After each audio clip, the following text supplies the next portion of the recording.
그 성읍 사람들이 엘리사에게 말하되 우리 주인께서 보시는 바와 같이 이 성읍의 위치는 좋으나 물이 나쁨으로 토산이 익지 못하고 떨어지나이다.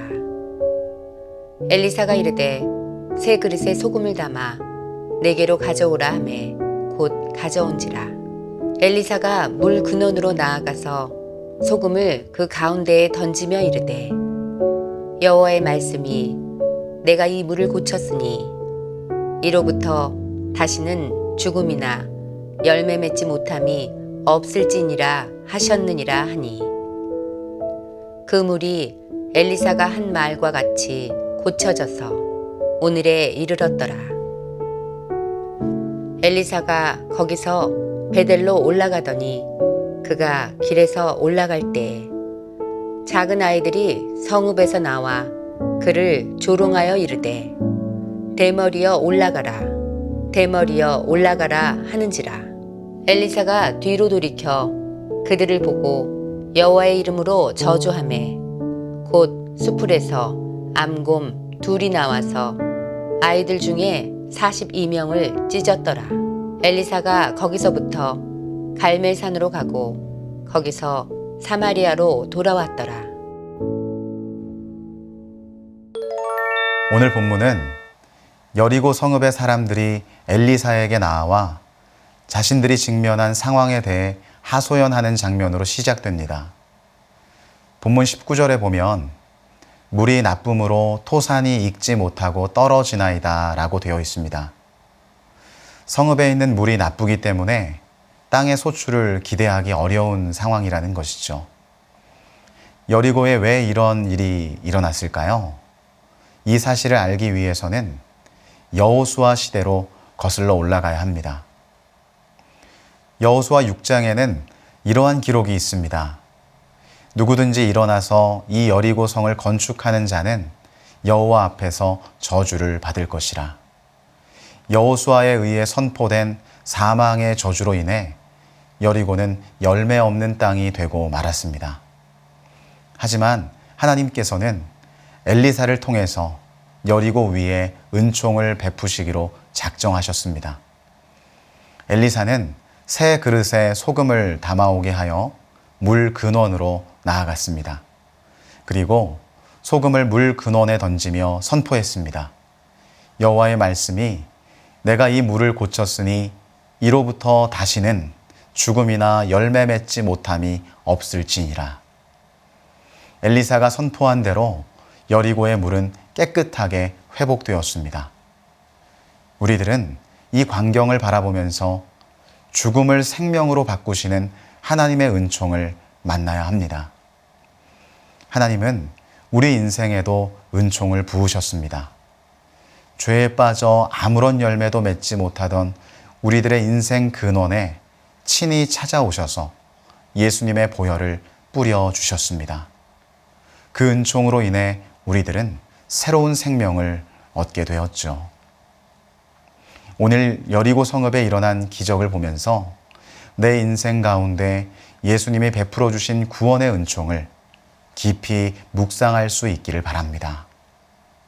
더 나아가 인생의 연약함으로 인해 열매 맺지 못하고 있는 나의 삶의 영역에 회복의 은총을 베풀어 달라고 간구하는 여러분들이 되시기를 간절히 소망합니다.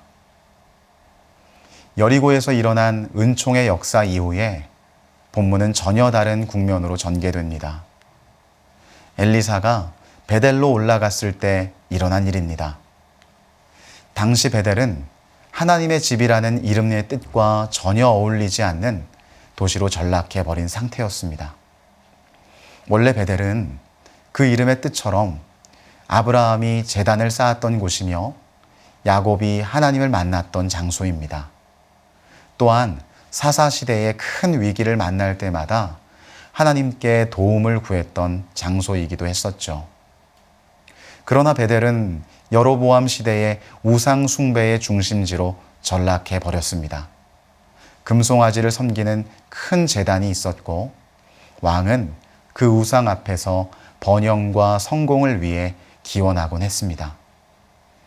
이러한 베델의 영적 상태를 반영하기로도 하듯 엘리사가 베델로 올라갔을 때 그곳의 젊은이들은 엘리사를 조롱하기 시작합니다. 본문 23절에 보면 그가 길에서 올라갈 때에 작은 아이들이 성읍에서 나와 그를 조롱하여 이르되 대머리여 올라가라 대머리여 올라가라 하는지라 라고 되어 있습니다. 본문에는 작은 아이들로 되어 있지만 문맥과 용례로 볼 때 젊은이로 보는 것이 타당합니다. 젊은이들이 엘리사를 향하여 대머리라고 조롱한 것은 표면적으로 보면 인격 모독이지만 영적인 눈으로 보면 하나님의 능력을 무시한 것입니다. 뿐만 아니라 베델의 젊은이들은 엘리사를 향해 올라가라고 비아냥거리며 베델에서 떠날 것을 요구합니다. 하나님을 떠난 베델의 단면을 보여주는 젊은이들의 조롱은 비참한 결말을 만들어내고 맙니다. 엘리사가 여호와의 이름으로 저주하자 수풀에서 나온 암곰 2마리가 젊은이들을 사정없이 찢었습니다. 베델에서 일어난 처참한 역사를 보며 우리들은 공의의 하나님께서 심판하시는 분임을 잊지 말아야 합니다. 두렵고 떨림으로 구원을 이루라는 말씀을 붙들고 우리의 모습을 항상 말씀의 거울에 비추어 보아야 합니다. 하나님 앞에서 어긋나고 뒤틀려 있는 부분이 말씀을 통해 드러나면 즉시 엎드려 회개할 수 있기를 바랍니다. 사랑하는 성도 여러분, 오늘 본문 속에는 상반된 2가지 이야기가 등장합니다. 은총에 관한 이야기와 심판에 관한 이야기입니다.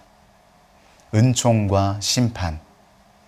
서로 상반된 개념인 듯 보이지만 하나님은 이 2가지를 모두 손에 쥐고 계십니다. 은총과 심판을 바라보는 균형적인 시각을 가지고 하나님을 더욱 깊이 알아가는 여러분들이 되시기를 주님의 이름으로 간절히 축원합니다. 기도하시겠습니다. 하나님 아버지, 오늘도 본문의 말씀을 통하여 우리에게 말씀하여 주시니 감사합니다. 우리의 인생 가운데 늘 하나님의 은총을 구하게 하여 주시고 혹여 우리의 인생 가운데 어긋난 부분이 성령을 통해 알려지면 우리가 곧장 엎드려 회개할 수 있도록 하나님 은혜를 베풀어 주시옵소서. 오늘도 우리의 인생의 여정 속에 함께 하실 하나님을 찬양드리오며 예수님의 이름으로 기도합니다. 아멘.